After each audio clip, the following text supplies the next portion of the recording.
Jai Hind and welcome to Dev Talks. This is Aadi. As you can see, I have with me someone who knows about strategic affairs in India, writes and speaks quite a bit. Lieutenant General Syed Hasnain.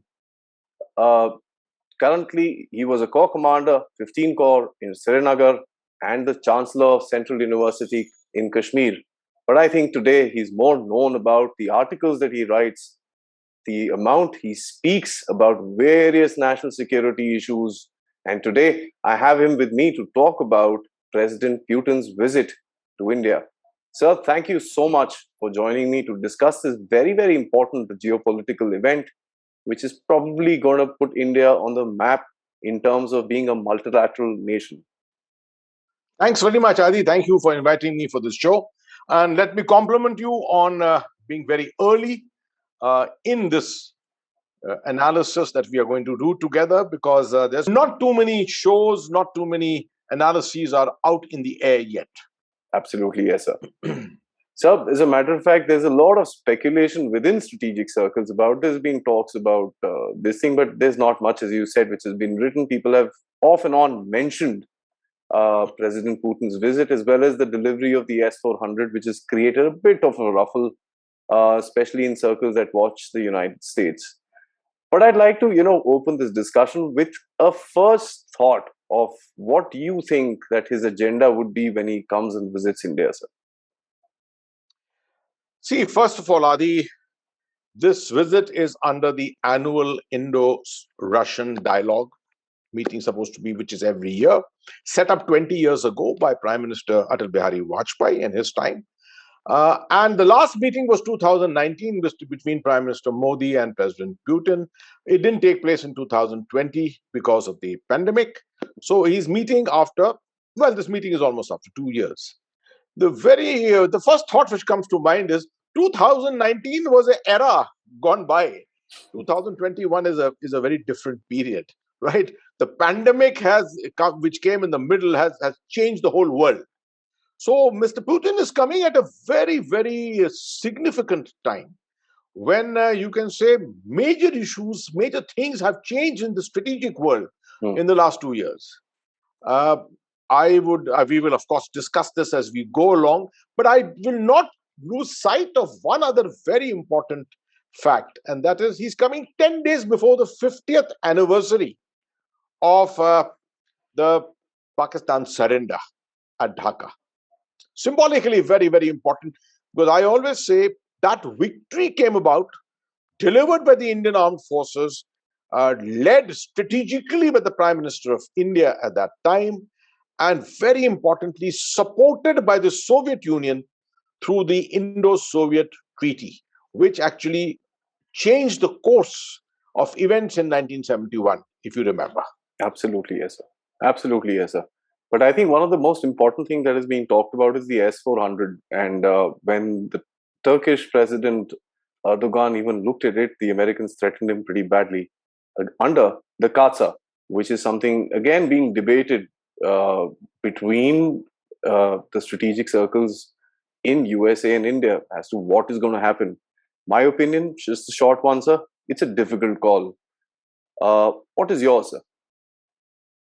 My opinion is it's a lot to do with brinkmanship, right? I'm not sure Turkey is under any kind of sanctions at the moment. There was some talk of sanctions, but I'm not sure whether they're under any sanctions. Turkey was the other country, as you very correctly say, which bought S-400.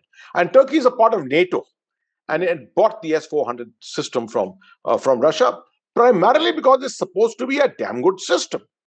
And we bought it in competition against the THAAD, the American anti-aircraft system, yes, which our analysis was not as good as the Russian S-400, right? So we are a free democratic country. We take our decisions ourselves.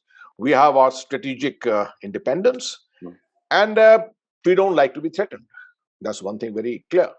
But the time when the S-400 was bought, that juncture was a very important strategic time. 2015, 2016 was around the time when this decision was taken. Now, this was the time when, if you remember, Russia was in Ukraine. Russia was in reasonable confrontation with the United States and with much of Europe, with the eastward march that NATO was attempting to make towards the borders of Russia. And Russia was pushing back at that time. I happened to visit Russia just around that time, and I do remember uh, a bit of worry being expressed by the Russian strategic thinkers at that time, and also a bit of worry about the fact that that was the beginning of the Indo-US strategic partnership just about taking off. Sure. Mm. And there was a lot of talk in the air that India has, joined the US camp, Camp. the Indo-US Japanese, strategic relationship is going to emerge in the future. That was Barack Obama's visit to India had just taken place at that time. So the issue of Kartsa became a very sensitive thing. Was India not serious about its relationship with the United States? Was it stepping back from it and getting back to the Russians? And the Russians, on the other hand, were happy about it. India was demonstrating to the Russians that we had not left their hand.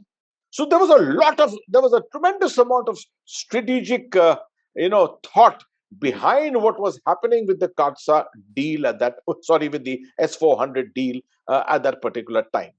Then the Americans came out with this very famous Countering America's Adversaries Through Sanctions Act, which was essentially an attempt to put stops on those who were thinking of doing business with Russia and or with any of America's adversaries, whether it's North Korea or any other country. China was not included in that. Funny. That was not included in that at all. The Russians are very much part of it, and the old Cold War confrontation continuing to some extent. But I think India demonstrated its strategic independence very, very well, and we stuck to the deal. You've seen two of the systems have been delivered in a timely way, and the important aspect is that the Chinese had bought the S-400, systems had been delivered there. There was a holdup on the missiles being delivered, and some of the other equipment being subsequently delivered, because the priority was given to India. Yes. Even after last year, particularly the events in Ladakh, the priority has been given to India. So that is really a way in which we can look at the Indo-Russian relationship and see that it hasn't changed too much, despite the fact that much of the world has changed and much of our relationships with many other countries have changed. Interesting. So actually, you mentioned two very important things. One is Sino-Indian relations, and secondly, a repeat of the Ukraine sort of a situation. I'd like to just take a moment of a deviation by asking you a question and coming back to these two topics. One of the things that I wanted to ask you is about multilateralism that our Prime Minister keeps talking about. And you mentioned it in your last answer that it was a time when India was just trying to get into the, I won't say camp, but I think getting close to the United States, but also picking up weapons from the Russians. Is this a time where India actually embarked on something called multilateralism that the Prime Minister talks about very often today? And what advantages did you see at that time for India? And did you see a situation like this where India would be in such a strong position world over? I recall the 70s, 60s and 70s, when India was a leader of the non-aligned world. Right? And despite being a leader of the non-aligned world, we were pragmatic. We had our relationships with different countries to balance off the disadvantages. For example, the Indo-Soviet Treaty may not have been a real military alliance to that extent, but it was a strategic understanding, right? So India has always, ensured that its own national security is sort of made. The aspect is looked at seriously enough, despite whatever other philosophies it may be following. And 1971 demonstrated it, I think, extremely well. But when it comes to multilateralism, it's actually a flow over from there. We don't like to get ourselves boxed in, right? We don't like to get ourselves boxed into bilateral, black and white kind of relationship, from where we have very little scope to be able to wriggle right and left, or in any other way, find different avenues for ourselves. We don't like to get into that.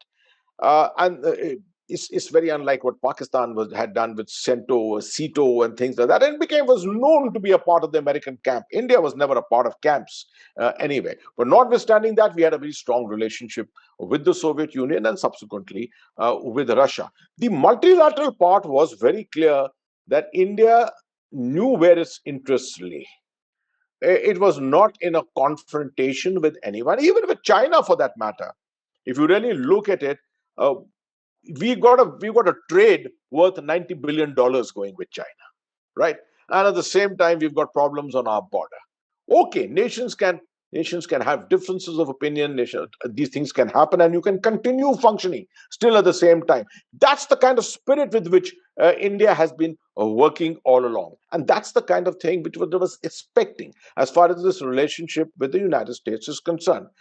It could not be at the cost of its relationship with Russia that India's relationship with the United States has to grow. We have made great strides in Indo-US relations. The 2+2 dialogue system has been established. We are looking at the Quad. We are looking at being strategic partners in the Indo-Pacific altogether. We've had a fairly good understanding with the political relationships in terms of diplomatic understanding between our leaders. But with all that, we haven't, and we demonstrated it with S-400. We have not left Russia because we feel, number one, Russia is a historically a very important partner with us, and is going to continue to remain a partner. You see, we have to also look at other areas. You don't have to be stuck to the Indo-Pacific and to the line of actual control. See the future economics of the world, right? The access to Central Asia, a place where there are 72 million people, right? That's in the shadow of Russia. The access you make to Russia through the North-South corridor, once hopefully Chabahar opens out, imagine the kind of reduction in the distances that will come about. Otherwise, our trade with Russia, our trade with the Baltics, our trade with portions of East Europe, etc., is way along the Mediterranean to the Gibraltar and all across the Baltic Sea. But here you'll have access by road, if nothing else. You'll have access by road and by train, by rail, through the North-South corridor, and that's a great thing to happen. So these are the things that we have to continue working on. We are working on together on vaccines. The future together. Russia has a strong system of manufacturing also, and research and development is also strong. Maybe technologies may not be of the same order as the United States, but definitely in the future we are going to see things proliferating. So I think at the end of it, multilateralism is India's way of looking at strategic relationships, and that's what we should stick to. Interesting. I think we are probably one of the few countries in the world which is actually able to pull this sort of a thing off, and that's something very, very interesting to, I think, watchers of strategic interests of various nations around the world. So you mentioned, so I'm going to come back to the touch and the hot points, which is Sino-Indian relations. How does the Russians giving us the advantage in terms of one, as you mentioned, deliveries, two, as you mentioned, the latest technology in terms of the S-400s? There's also rumors lying around about the S-500, 550, and so on and so forth. How does this affect one, Sino-Indian relationship and the Sino-Russian relationships for that matter? Both very important aspects. As far as the delivery of the S-400 is concerned, I do strongly feel that Russia was symbolically doing a bit of messaging. That messaging is picked up by those who know how to pick up these things, right? It's a subtle messaging to say, see, we are giving a priority to India. India is an important strategic partner for us. And it was in some way messaging China to pull back, to hold its horses, and not go beyond a certain point, right? The Sino-Russian relationship is good. They've come a long way from 1969. If I may remind you of, I think, the month of April or May 1969, when the Soviet army and the PLA exchanged artillery at a place called the Damansky Island on the Ussuri River. Yeah. The Russian barrage of I think a rocket, was essentially a rocket barrage, the Grad P at that time. Yes. It was very, very popular, if you remember, the Grad P system. The barrage was such that it changed the course of the Ussuri River.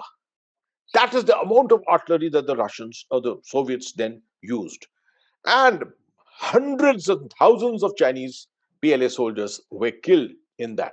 So they've come a long way from that, right? But notwithstanding that, this relationship, which we think is a very strong relationship between Russia and China, I think has got lots and lots of chinks. The Russians are not very comfortable with the presence of the Chinese and the increasing influence of the Chinese in Central Asia, right? Neither in Afghanistan, I can tell you this. Because you see, after all, we are aware of this term called the new great game. And the new great game is all about influence, is essentially influence in a very important strategic part of the world, through which you find infrastructure, tremendous amount of infrastructure flowing. You will find a fair amount of importance given to ideology, the future where where the drug circuits exist, where the possibility of cultivation of a radical ideology and philosophy exists. Now, this is a very, very important area. The Chinese are attempting to take the BRI through this area, of course, and parts of it are going through this area. But the Russians fear an excessive Chinese influence would not be to Russian interest. Because whatever you may say, the Russians are conscious of Central Asia. They know it's their soft underbelly. They're also conscious of the fact that they've got a 11% Muslim population, which can get influenced very largely by events taking place in Central Asia. Russia would therefore like to keep this area under its hold, under its control. The other area we are looking at is East Asia. And the Russians are fairly possessive of Northeast Asia, which you coming towards the Arctic zone and places like that. And they've got a fairly good relationship going with Japan as far as the development of those areas is concerned. They've got a strong relationship going on with South Korea. Notwithstanding whatever is their relationship with the Americans, the Japanese and the South Koreans have a very good relationship with Russia. Correct. Right. So the Russians are cultivating that area too, because they don't want excessive Chinese influence building up in the Pacific, whether it be the East Pacific area or the South Pacific area, because they're aware also in the South Pacific that the entire ASEAN belt is against China. And the Russians would not like to put themselves in a picture into a situation where ASEAN is against Russia, right? So I think at the end of it, the relationship, which to us looks like from outside on a peripheral view, it looks to be a very, very strong strategic relationship, I think has got tremendous amount of chinks. And the more we play into this, the more we remain engaged with Russia. I think some of the best strategic advice, some of the best strategic intelligence actually comes from Moscow. And therefore, this relationship between India and Russia really needs to be nourished. You see, one other issue which is of importance as far as Russia-China relations is concerned is the fact that the Russians use a very limited kind of a policy of providing technology to the Chinese. Not to say that the Chinese don't have technology. They've got a tremendous amount of research and development which is going on, but Russian technology still is a couple of notches higher in terms of defense equipment. And this is something the Russians fear, that if their research and development and their latest aspects are provided to the Chinese are going to overtake the Russians at some stage as far as defense industry is concerned. And once that happens, well, that's going to affect the Russians very adversely. Defense industry is a major contributor to the Russian economy, and the Russians would want it to keep it that way. They would not want the Chinese selling all their equipment, the S400, etc., under the Chinese label of some J series or X series or something like that, selling it to the different parts of the world at half the rate or something like that, right? And so this is one issue which will keep the relationship partially strained, if we may say that. True. And we also see the Russians sharing the technology with India, India, of course, which they don't do with the Chinese. absolutely. Whatever they have sold to us, most of it has been under the subsequent Make in India label also. Most of the, for example, the BMP-1 and the BMP-2 are all manufactured in Medak. The T-90 tank is all being manufactured at the moment in Aadi. So that is the kind of thing which the trust between India and Russia is of a much higher level. True, sir. And the question of Vladivostok, which the Chinese bring up when they want to kind of put a little finger on Russia as well, is pretty well known. So that's another big thing where they both differ, and it's also known as the factor that they don't have a very comfortable border. Am I correct, sir? Most of their border areas have been resolved, but yes, there are some prevailing, not tensions, I would say, differences which exist, which could, of course, become bigger. But at the moment, those things appear to be under wraps. Chinese opportunistic, sir. So you mentioned Ukraine the last time when we signed the deal with the Russians, and at that time as well, NATO was against Russia. We still took the risk and went ahead. Today again, we see the Russians mounting and amassing their troops against the Ukrainians, and there's a huge amount of tensions within the Russians and the NATO. There have statements flying around. There's meetings happening and this and that. And the Russians don't seem to be, at the moment, willing to kind of withdraw from that area. Having said that, NATO being led by USA and India also in a similar grouping, which is the Quad, as you mentioned, again led by the USA, and the Russians having a defense relationship with India. How do you see this entire thing, apple pie going forward, sir? We have to differentiate, of course. We have to differentiate the fact that our interests lie in the Indo-Pacific, no doubt. Now, we are definitely with the United States and Australia and Japan. We are with ASEAN. We are with other nations. We are opposed to the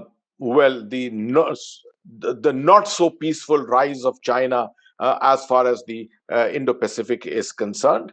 And we would definitely like to strengthen the forces which balance out the rise of China in this region. Now, as coming westwards, if you come to the Ukraine, our interests lie essentially in remaining neutral. To this, we don't want to get involved in a confrontation between NATO and Russia. Russia knows how to look after itself. It knows it's pushing back against a eastward push by NATO. For the better part of the last 6 years, it has fought a hybrid war in Ukraine, one of the most successful hybrid campaigns, modern hybrid campaigns, which any country has really fought.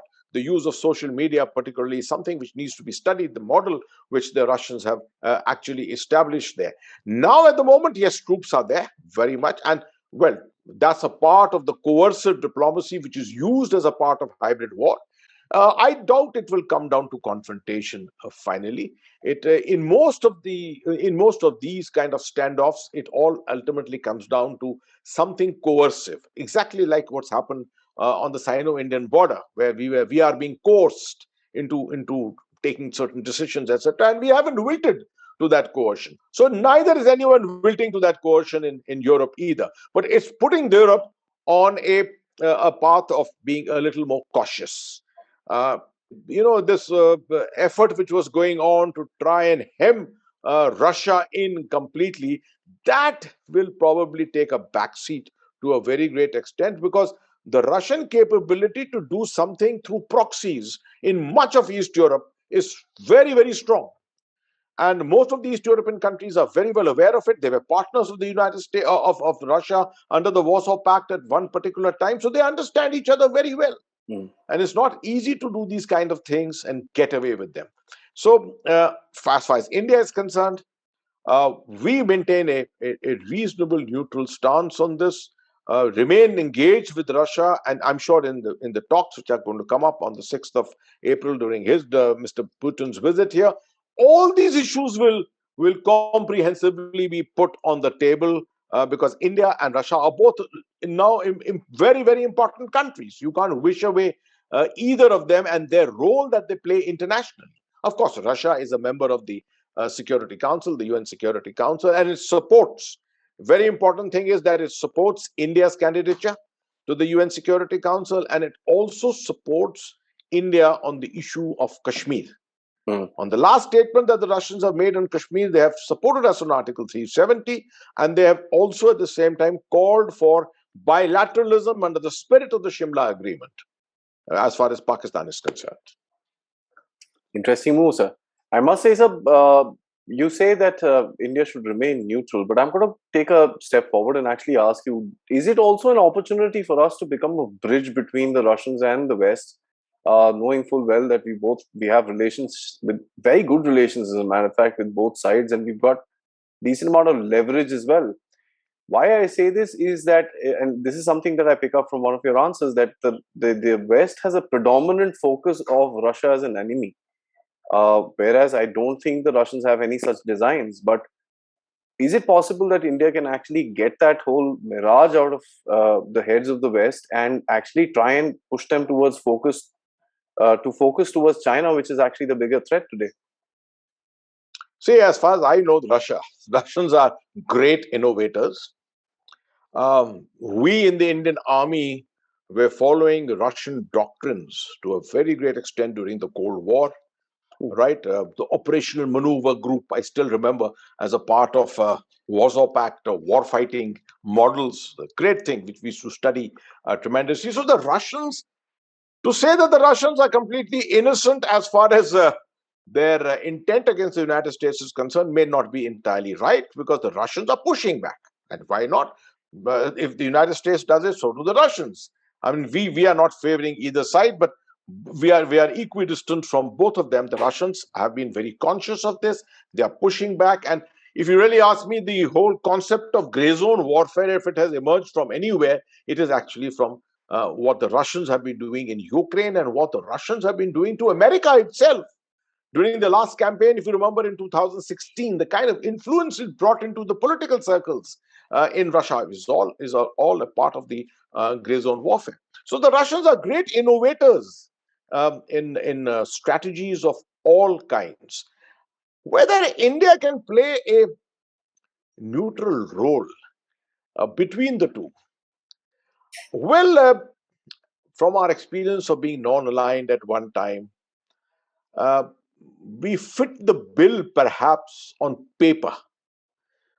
But by and large, I think India is still considered very largely in the from historical point of view, looked at from the Soviet camp, from the point of view of the Soviet camp. We were very strongly aligned with the Soviets at that time. Whether America has completely got over that is something which cannot be clarified very easily. How much the Americans would trust India to pursue this kind of a thing is a moot point. I don't think we have come to that stage of our relationships with the United States or with Russia in which we can offer our services to be, like a interlocutor. And besides that, this is a very, very big power confrontation. Absolutely. This is the former Cold War come down a couple of notches. And therefore, for someone to step in as an interlocutor, I think is a very, very difficult thing at this time. Maybe in the future, something may happen, but I don't think it is possible under the current circumstances. It's an interesting point that you said that India has always been looked at from, the Eastern Bloc sort of a situation, which was predominantly led by the Russians at one time. So Afghanistan, one of the biggest security threats within the region, and the question of Taliban recognition. Initially, we saw the Russians were fairly and squarely in the hands, or in the, I would say, in the court of Beijing, Islamabad sort of a game. They supported what was happening in that particular front. But we saw the Russians jump ship one fine morning they just decided, and there were maneuvers which were conducted on the Afghan border and this and that. So there's a whole lot of stuff which has happened. The Russians also attended the security dialogue which happened in Delhi, the NSA's dialogue. Do you see any sort of a path being charted out for Afghanistan within this particular meeting between both the leaders, where they align themselves onto a common path? Absolutely, and that's a brilliant question. It's mind-boggling that in the last 3 months, the way things have been changing dynamically in Afghanistan. There's no doubt about that. The Russian, I remember on the 15th of August, when Taliban was getting into Kabul at that time, one of the first things, the reports which came out, was that the Russian embassy was not closed. The Russian ambassador was there. The Russian ambassador was guiding foreign forces or foreign elements there. And obviously, it seems very obvious that the Russians would be a very, very important player in the days to come. They are very important players, no doubt. But we also appeared to think at that time that this is the time when the Russians are going to come close to Pakistan, because Pakistan has got great stakes there. Pakistan has got great influence there and the capability to change things around. And therefore, the Russians would want the best of relationship with Pakistan. Fortunately, things have changed.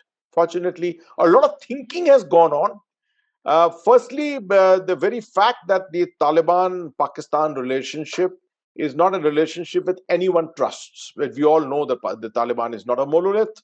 There are segments of the Taliban who are working in all different directions, and they are in hand in glove with Pakistan. So the Russians were obviously careful immediately, and their consultations with India have been continuous. There have been visits. There have been the last National Security Advisors meeting which took place was a very, very important signal that all these countries, when their NSAs came on board together, the Central Asian region that includes Kazakhstan and Russia. The Chinese, of course, made all kinds of excuses, and Mueed Yusuf of Pakistan obviously got all kinds of reasons put out for not attending the meeting. But I think India gained stature in that meeting, and it also came back into reckoning as a member of the high table. What Pakistan had achieved, it was that over a period of time it had managed to elbow out India completely from the high table. What the Russians have done, and the Russians have also got India on board in Moscow, if you remember, in a particular meeting too.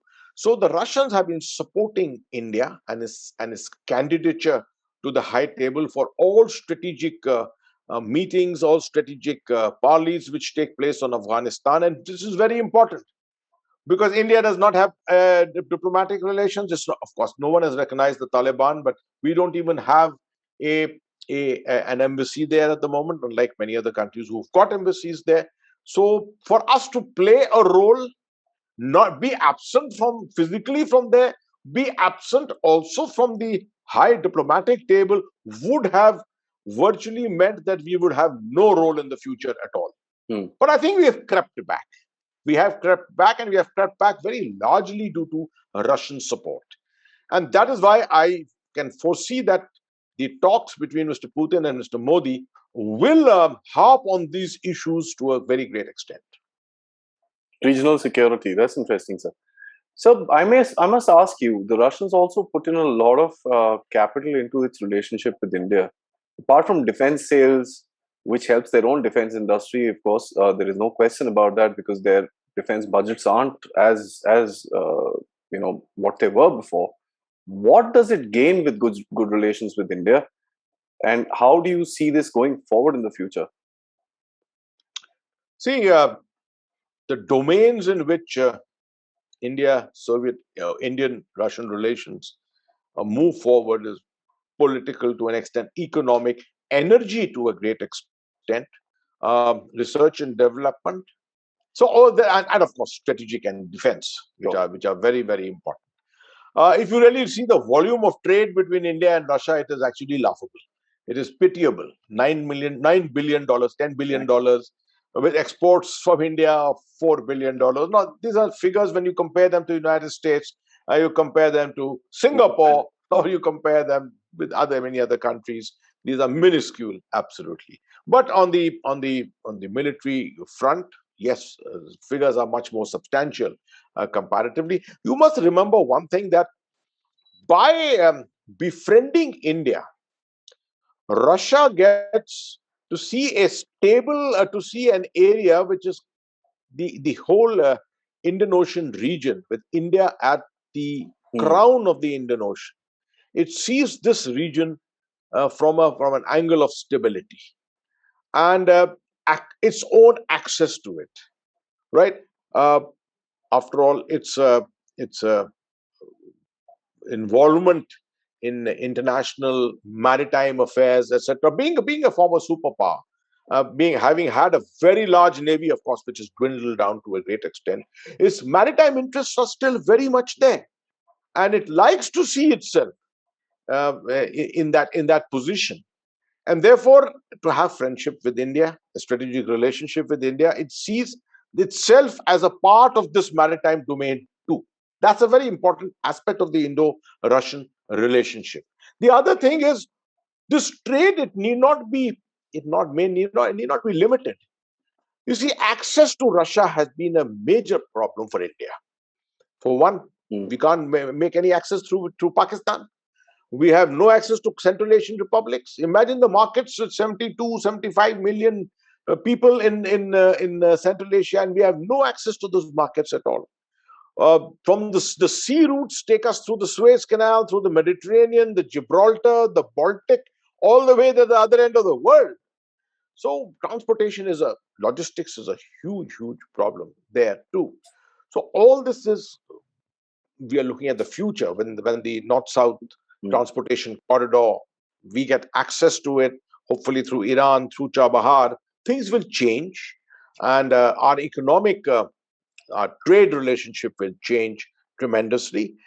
Most people are not aware that there is a fair amount of investment, mutual investment made in the energy industry with Hmm. Russia and India, right? And that is fairly helpful to a country such as ours, which imports almost 80% of our energy requirements from all over the world.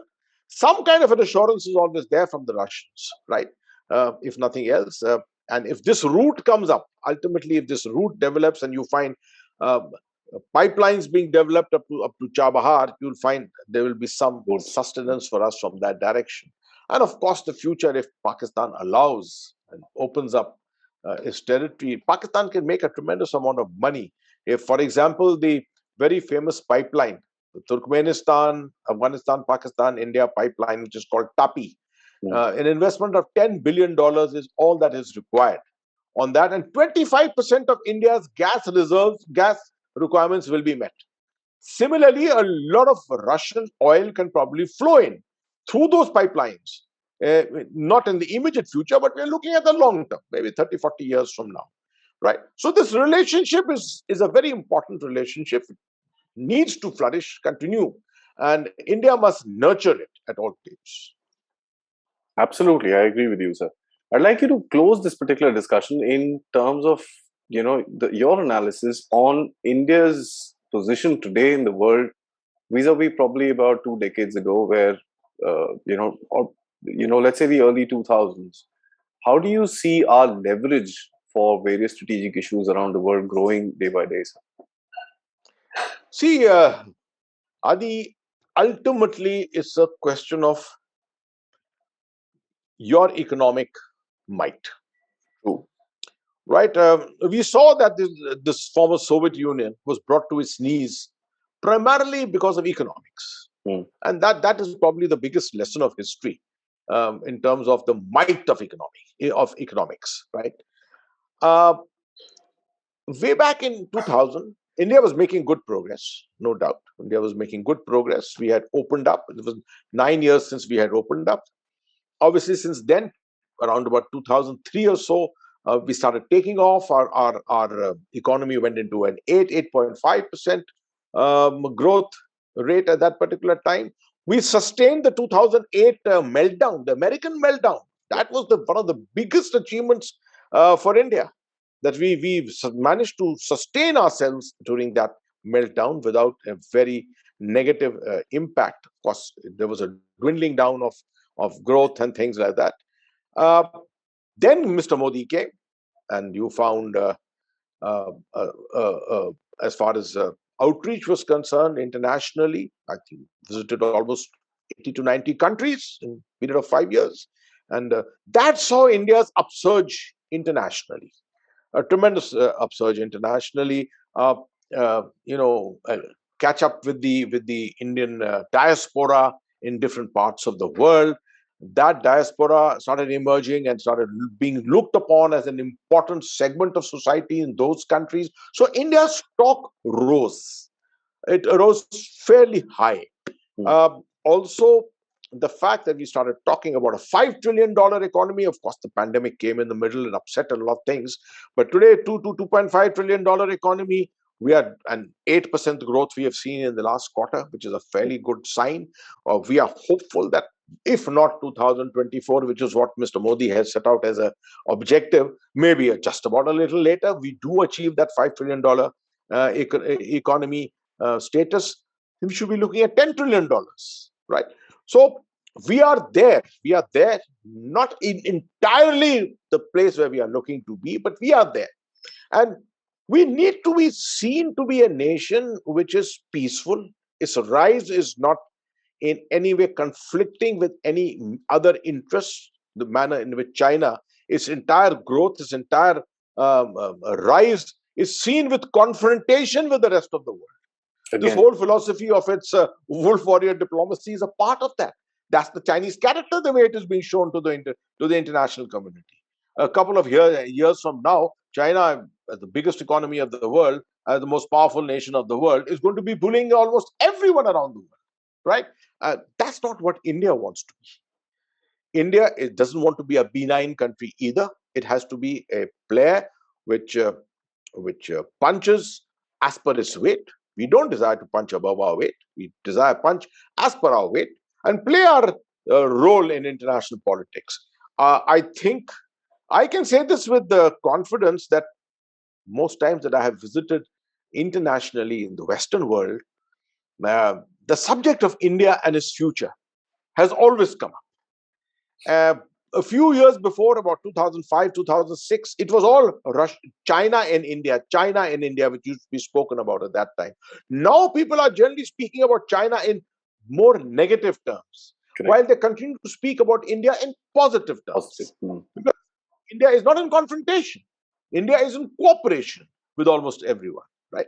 And I think the pandemic itself and the fact that our vaccine capability, our ability to help the rest of the world, the future is all going to be India, Russia, China also, of course, involved in it. We are the countries who are going to probably look after the rest of the world. And this is how it should be. I would strongly recommend that India should have a much greater outreach to Africa. The Chinese are attempting this in a big way. Our relationship is there already because there's a fairly large diaspora of Indians in much of Africa. Our outreach to them and our ability to cooperate with African countries will help us as far as our international stature and reputation is concerned. True. I think well said, sir. The pandemic is something that I've been saying this multiple times on the show, and I'd like to repeat that it's going to be a point in time in the graph where China falls and India goes up. So that's something that I foresee for the future. Maybe a very benign and maybe a very naive, judgment at this point of time. But I think the future will show us that this one dot on the graph is changed the world completely, and we are seeing a whole new era, as you brought it yourself, that it's going to be PC and AC, pre-COVID and after COVID. Most of the industries have actually started working like that. The whole thought process of everything has changed. So I guess that's a very, very important thing. Sir, thank you so much. I think this is a very, very, very interesting journey. You've taken us through literally, I would say 70% of the world with regards to both of us in terms of India and Russia. And that's something very interesting to see, that both these countries have a reach within that much of a scope just by their own bilateral relationships. And that's something which is very, very important. The Russians have been a great support and a great partner to us. And of course, it's also vice versa. There's a lot of cultural exchanges within the Russians, which happens from India as well. And when I personally go and meet in my profession, meet the Russians, I must say the way that the minute they find out you're from India, they'll get you in, sit down, the tea, coffees, and the vodka start immediately and stuff like that. So that you don't see happening with anybody else. The minute you say we are Indian, there is a different sort of a behavior which comes out from a regular Russian person who probably is not that much into strategic affairs or anything like that. So that's a very important. I would strongly second that and say that Indian soft power plays very well as far as our relationship with Russia is concerned. You remember Raj Kapoor and Nargis are very much respected in Russia, and the song "Mera Juta Hai Japani" is very, very popular in Russia. Notwithstanding all this, the light-hearted things which I'm saying, my impression, which I came away with a visit to Moscow and meeting different players there, was that perhaps we don't give enough importance to the Russian analytical thinking. The capability to analyze and come up with ideas and thoughts is tremendous. True. Because think tanks are all US based, West based, UK and places like that. Much of the publicity comes out from there. The Russian language is not so easily read in India, understood in India. But overall, when you speak to Russians, you realize the sharpness of intellect, which is very much there. And when they come out with their opinion, they stick to it. They stick to that opinion, and usually you'll find that opinion is the correct opinion at many times. True, sir. And you've not seen them making silly mistakes like what major powers of the world today does. The people are not reading through situations. You don't see the Russians getting into anything without a larger purpose and having thought of what they're doing very, very clearly. Sir, thank you so much for bringing that out, and especially the Sino-Indian and the Sino-Russian Russian relationship that you've spoken about. It's a very interesting scenario that you see, wherein a cooperation on one side and a partnership on the other side is now being very, very carefully balanced by the Russians, not to piss off anybody, but to support and very, very nicely support the party, which is India, in a way that they're able to get their larger strategic purpose also out within the region, which is called their own backyard. General Hasnain sir, as always, it's an insightful conversation always with you, to listen to you on various different platforms, and of course to have a conversation with you face to face, sir. Till next time, sir. Thank you. Another subject, another day. Jai Hind. Jai Hind, and thank you.